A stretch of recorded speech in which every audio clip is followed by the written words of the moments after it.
안녕하세요. 마른네로 여러분, 임상영양사 안오나입니다. 새해 복 많이 받으세요. 그리고 새해에는 건강하시고요. 오랜만에 제가 영상을 틀었는데요. 마른네로에 달리는 댓글들은 항상 매일매일 보고 답글도 달아드리고 있는데 어떤 분이 이 좋은 영상, 강의 책으로도 나왔으면 꼭 좋겠네요 하시는 거예요. 어쩌지?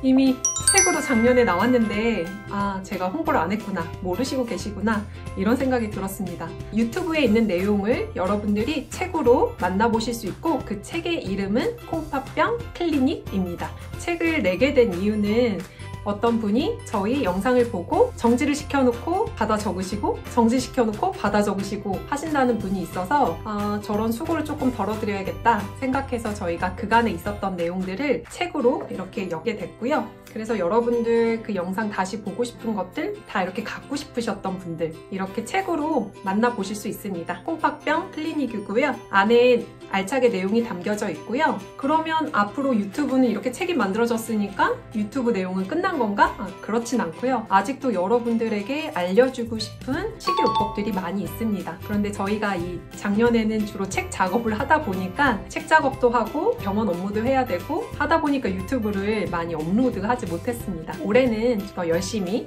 유튜브를 찍어볼까 합니다.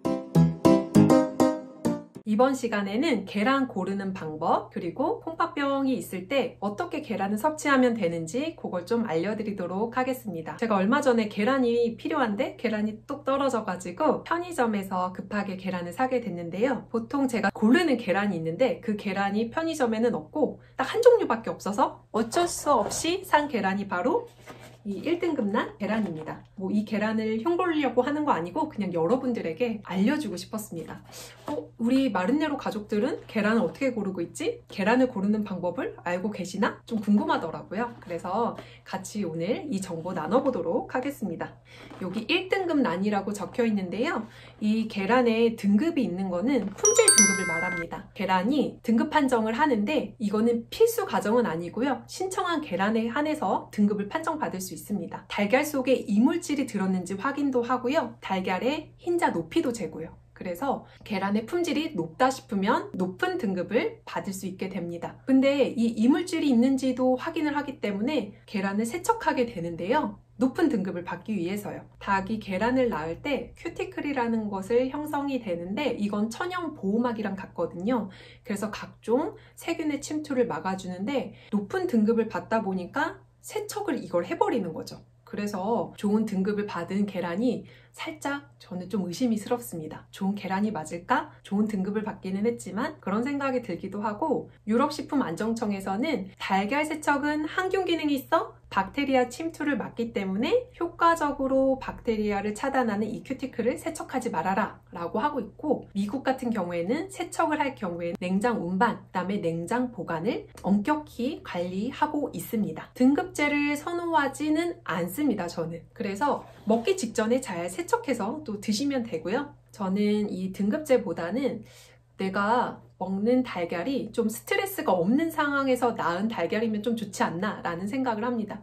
좁은 케이지 안에서 얘네들이 알을 낳은다면 그게 얼마나 스트레스가 될까 싶어서 커피 한 잔 값을 조금 아끼고 조금 계란 값을 더 주더라도 얘네들이 스트레스를 덜 받은 상황에서 자란 동물복지 계란을 조금 이용하고 있는데요. 그러면은 이걸 우리가 어떻게 알 수 있을까요? 계란 안에 정보가 있는데요. 바로 계란을 딱 열고 여러분들 보시면 이렇게 초록색으로 글씨가 적혀져 있는데요. 제가 본 건 대부분 초록색으로 적혀 있었는데 다른 색깔일 수도 있을 것도 같네요. 여기 달걀에는요 1228 VVLS 04 이렇게 적혀 있는데요. 앞에 4자리는 산란 일자를 얘기하고요. 뒤에 번호 5자리 정도까지는 생산자 고유 번호, 그리고 맨 끝에 번호가 사육 환경 번호를 얘기하는데요. 사육 환경 번호는 4가지로 되어 있습니다. 야외 방사장에서 풀어져서 자유롭게 자란 닭은 1번, 그 다음에 실내 방사장, 그 비닐하우스처럼 큰 데 있잖아요. 거기서 돌아다니는 닭은 2번, 3번은 A4 용지보다 조금 더 큰 사이즈의 케이지에서 있는 닭들은 3번, A4만한 용지 정도 되는 사이즈에서 자라는 닭들은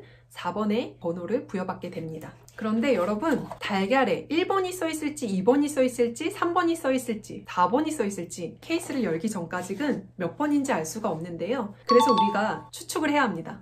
여기 달걀에는 몇 번 번호가 써 있을까? 그러면 이렇게 대부분 품질 등급을 받는 계란의 경우에는 3, 4번, 4번이 가장 많은 것 같습니다. 왜냐하면 방사를 하지 못했기 때문에 등급이라도 신청을 해서 등급이 높은 계란이다, 이걸 좀 자랑을 해야 좀 소비가 되지 않겠습니까? 그래서 이렇게 등급 표시를 하는 것 같고요. 이렇게도 써 있어요. 청정 지역에서 깨끗한 공기와 물을 마시고 자랄 수 있게 최적의 환경을 제공하고 있습니다. 그쵸? 그 케이지 안에 자라고 있어도 청정 지역일 수도 있고요. 그 케이지가 있는 공간이 깨끗한 공기, 물 마시고 자랄 수 있기 때문에 최적의 환경, 이렇게 글을 써도 문제가 되진 않는 것 같습니다. 근데 여러분들이 모르고 생각하시면 청정 지역에 깨끗한 공기와 물을 마시면 왠지 닭들이 뛰어노는 모습을 상상할 수도 있을 것 같은데요. 그렇지 않다는 거죠. 이 계란 제가 봤을 때 번호가 4번이었잖아요. 그러면 좁은 케이지 안에서 자란 닭이겠구나 생각하시면 되고, 나는 좁은 케이지 안에서 자란 닭이 낳은 달걀이어도 그렇게 나는 별로 상관하지 않는데 등급만 좋으면 좋을 것 같아 하시면 요거 선택하시면 되고요. 근데 나는 닭들이 좀 자유롭게 뛰어다니는 곳에서 자란 닭이 낳은 달걀을 먹고 싶다 하면은 난각번호 맨 뒤에 붙어있는 사육환경 번호가 1번 내지 2번인 거를 선택하시면 되는데, 말씀드렸듯이 이런 달걀 같은 경우에는 보이지가 않잖아요. 불투명한 용기에 이렇게 담아져 있기 때문에 저희가 추측을 해야 되는데,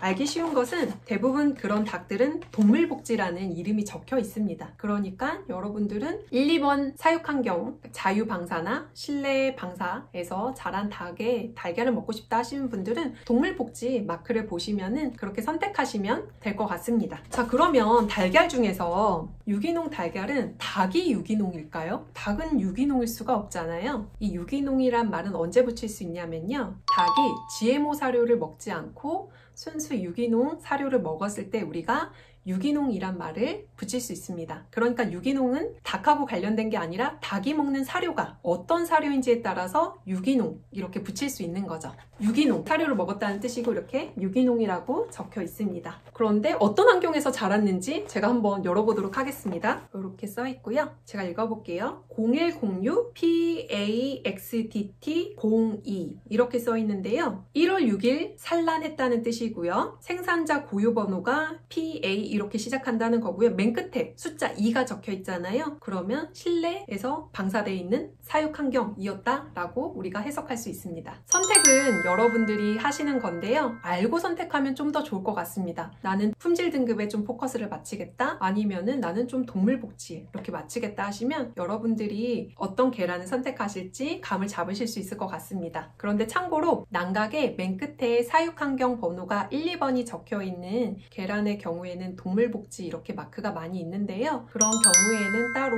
품질 등급 신청은 하진 않습니다.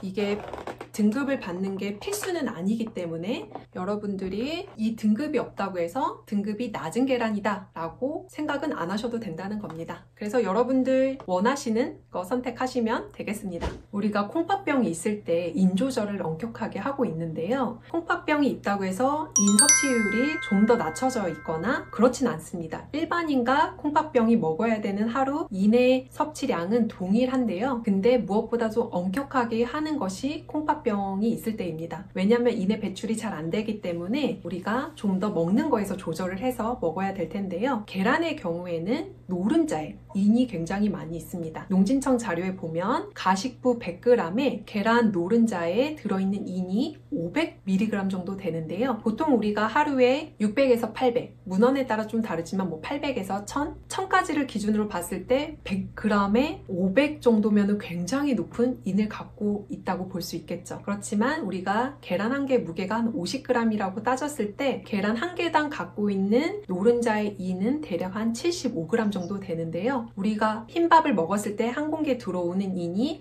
한 100mg 정도 되고요. 그렇게 세 끼를 먹으면 300mg, 그럼 700mg이 남는데요. 웬만한 고기 생선에는 인을 다 갖고 있죠. 그렇기 때문에 함량이 높은 거에서 줄이지 않으면 또 위험할 수가 있기 때문에 여러분들이 계란찜을 할 때 2개의 계란을 계란을 사용하시면 계란 노른자는 한 번은 빼고 한 개만 사용하신다든지 하시면 좋을 것 같습니다. 우리가 두 번째 알아야 될 거는 인 같은 경우에는 물에도 녹기도 하거든요. 근데 이 계란은 우리가 먹을 때 삶아 드시거나 또는 술안으로 또 만들어서 드실 수 있는데 계란 노른자가 딱 가운데 있기 때문에 물에 노출이 잘 되지 않고 또 삶을 때는 계란 달걀로 감싸져 있기 때문에 인이 빠져나올 수가 없겠죠. 술안에 같은 경우, 술안 아시죠 여러분들? 계란 딱 깨트려서 국자에다가 든 다음에 만드는 술안, 냄비에 넣어서 중탕에 만드는 거요. 그런 거 같은 경우에도 흰자에 갇혀져 있기 때문에 거기에서도 인이 빠져나갈 구멍이 없기 때문에 술안이라든지 삶은 계란이라든지 인의 함량을 줄이기가 굉장히 어렵습니다. 생선이나 고기 같은 경우에는 물에 담그면 인이 좀 빠져나가잖아요. 근데 계란은 그렇지 않기 때문에 조리 방법 중에 인의 함량을 낮출 수 있는 조리법은 스크램블 에그입니다. 원초적으로 이거를 뺄 수가 없기 때문에 계란찜을 하실 때는 애초에 흰자찜을 하시던지 아니면 계란은 노른자는 한 개만 사용하시던지 하시는 게 좋을 것 같습니다. 오늘 계란 라벨 보는 방법과 콩팥병이 있을 때 계란을 어떻게 먹으면 좋은지 알아봤는데요. 여러분들에게 조금이라도 유익이 되셨으면 좋겠습니다. 감사합니다.